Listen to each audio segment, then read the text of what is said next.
I would say that it's unlikely they're going to be able to do extreme cuts like they're talking about. But it's concerning that we have somebody that's even pretending that this is a viable thing. Which side are you on? Which side are you on? Right now, Jacob Morrison joins us here on the Alabama A&M $350 million Bulldog Hotline.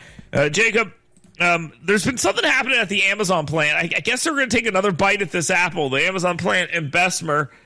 We've seen a vote there. There were some problems. There's a question about whether they're going to have another vote. It's been going on forever because the government moves slow and sluggish. I'm sure we're going to see a change on some labor issues, even though Donald Trump did much better with labor than most Republicans do. But he did better with almost every group than most Republicans have done. So the question, I guess, is this move recently about what could happen in Bessemer, is this contingent on it getting a done deal by the time Biden leaves office, or do you think there's going to be another vote there altogether? Honestly, if I had to guess, I would say that there's not going to be another vote there, because what happened is the NLRB, the National Labor Relations Board, the body tasked with enforcing the National Labor Relations Act, has ordered a new election at the facility, but they have not prescribed any stronger remedies. And so RWDSU, the same day that this decision came out, they actually said that, a third election isn't going to be any different if we don't get stronger remedies, basically. If we do not get stronger protections against the coercion and, law violations of Amazon in an election, then they're going to continue to break the law, and we're going to lose another election. And so both Amazon and the union have actually appealed the NLRB's decision to order a new election. Amazon, because they say that they did not violate the law, which seems, very strange, and the union, because they say that there are not enough protections for the workers in this order. And so particularly because of, a new Trump administration, it seems unlikely to me that the NLRB, especially before Trump gets in, is going to kind of go back and enforce stronger protections against worker coercion from it's interesting. Let's slow this down for a second. So you have them basically saying, hey, we should probably look at this. And Amazon says, we've already won this fight. We don't want to do it. And the workers said, we don't want to do it because we can't win under these rules. Is that the gist?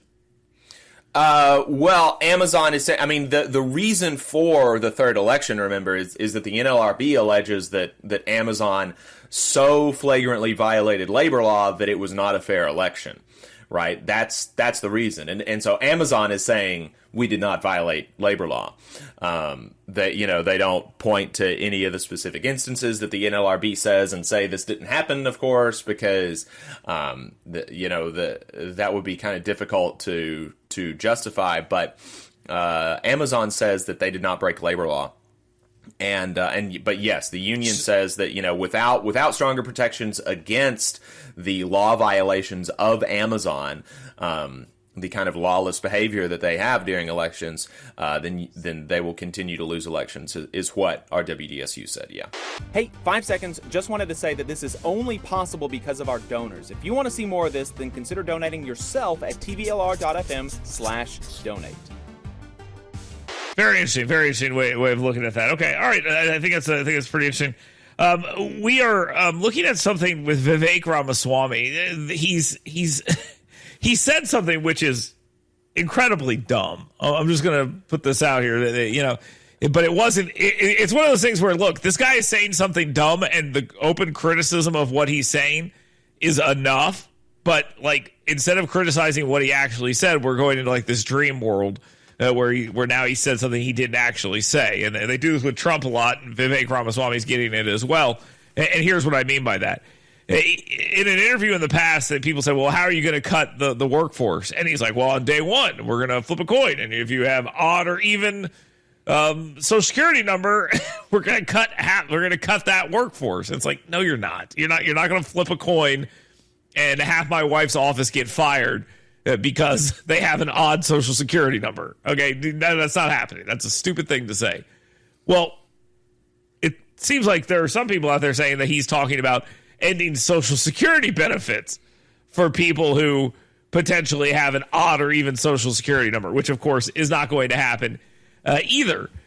But cutting the workforce of the federal government is something that they have actually looked at. And I don't know how much they're going to be interested in actually doing that. Again, let's think about it for a second. But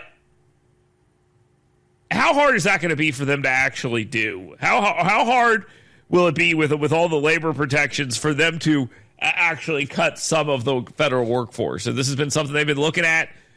There's a bloat there. Obviously, there's a lot of wasteful government spending. Is it going to be cutting employees? I don't think that it is, personally. But what do you make of that? What's the feeling there? Because there's a lot of there's a government, very strong government employee, not only union, but just to be real about it, politicians love government employees because they can literally give them raises with a vote of the legislature. I mean, that's how it works, and they love doing that. So it's not their money, and they're not running a business. They can give them raises. So I don't see them coming through and hacking away at the federal workforce in the way they're describing. What do you make of that? Again, if I were a betting person, I would say that it's unlikely that they're going to be able to do some of these serious, extreme cuts like they're talking about. But it's concerning that we have somebody that's even pretending that this is a viable thing, right? I mean, there are some like 40,000 federal jobs in Huntsville. If you talk about cutting half of those, I mean, we're talking about huge impact, like a meteor coming in to our local economy and destroying it. And then that's not to, it's just, it's absolutely kind of insane stuff that, again, is probably not going to happen, but it is very concerning to me, as a member of AFGE, the largest federal employees union in the country. It is concerning to me that we have somebody that is ostensibly being put into this, position of power. It's unclear what actually the extent of the power is, but like that's scary, and it should be scary, particularly to communities like Huntsville that are so dependent on the federal government. Yeah, I agree with that, but the question is there some stuff that can be cut in the federal government? The answer is yes. Are they going to go after the funding? Are they going to go after individual employees? Probably not. That's probably not going to happen. You might look at some programs that are maybe bloated and things like that. I'm interested to see how they plan on pulling this off. I think it's an interesting thing because look, they've made this as clear as they can possibly make it, right? Like they've made this very clear that what they want to do, they want to cut back on some of the bureaucracy, and the American people said yes, we agree with that. We'd like to do that. So they have a bit maybe not a mandate to do it, but they do have a bit of a reason to try this. So right. Vivek is talking about Milei-style cuts, who is the new president of Argentina, who has been going around and trying to implement a similar kind of program to what Vivek is talking about.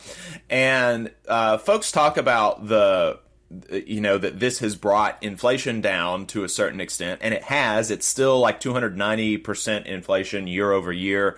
But the poverty rate has not gone down in Argentina, which is like when you're talking about decreasing inflation or increasing inflation, like what people care about is, am I better off than I was before? And that is not the case so far in Argentina. In fact, Argentina has seen a 10% increase in the poverty rate. There are now a majority of Argentinians are living in poverty. That was not the case before Milei took office. And so, and they're still pointing, it was one thing when he came in and he's got these commercials with chainsaws and say, I like this guy. But to continue to point to him as his policies have plunged, again, a majority of Argentinians into poverty. Not a majority. That is concerning. It is a majority. It's 52%. 52%. Hold on. He didn't plunge a majority of them. The policy already is. I'll give you the 10% that you're talking about. I'll take your word at that. That he did not plunge a majority of them into it. 42% of them, by your math alone, were already there. So they got some problems there. So just on that side, right? Sure. I'll take that point. But the question is, can they come in and do something to cut this without going? Here's the reason for my question. Can they go in here and cut the government without cutting workers? I think the answer is no. But what would the acceptable way to be to cut staff? Okay, so obviously you're a big union guy, right? And you're a federal government employee. You don't want to see any federal government employees cut, right? I think we're at that point, and I think we understand each other there. So what's an acceptable way to cut federal government employees? What's an acceptable way to do that? I mean, attrition? Is it attrition? I think that, what you have to do is you have to, in my view, people come in and they just look at the budget, they look at how many employees there are, and they say this needs to be less. But they do not actually go in and do the work of justifying that statement. What they should do is go in and try to justify that. Show us that there is waste. Don't just point number big and say number need be smaller, right? Actually look and see, what is the value that these different programs are creating? Could we generate more revenue potentially by moving a worker to a different program? Are there different priorities that we could have that would be of more service to the American citizen? Things like that I'm open to, and we want to get the most bang out of our tax buck, so to speak. But I am 0% convinced when somebody comes up to me and says number big, number need be smaller. That's just not a convincing argument. And I don't think it should be for anybody else. I think we should demand more of people. Okay. All right. It'll be interesting to see how they come about doing it. The devil's in the details. It always is. So we'll figure out exactly how they plan on doing some of this, and we'll see if that is the right way to do it. Jacob Morrison, thank you very much. He is with the Valley Labor Report. We always appreciate him being here. 9:30 to 11. Right here on WVNN, and he's here on the Alabama A&M $350 million Bulldog Hotline. We'll definitely talk with him next week about more things going on in the labor world. You can hear his show this week at 9:30 to 11 right here on WVNN. You just saw a clip from the Valley Labor Report. We are live every Saturday morning from 9:30 a.m. till 12:30 p.m. And we pride ourselves on keeping all of our content free to everybody so that we can talk to as many working folks as possible. If you support the work that we're doing, you think that it's important, you think that it's good, then consider making a monthly contribution to the project, and you can do that on our website, tvlr.fm.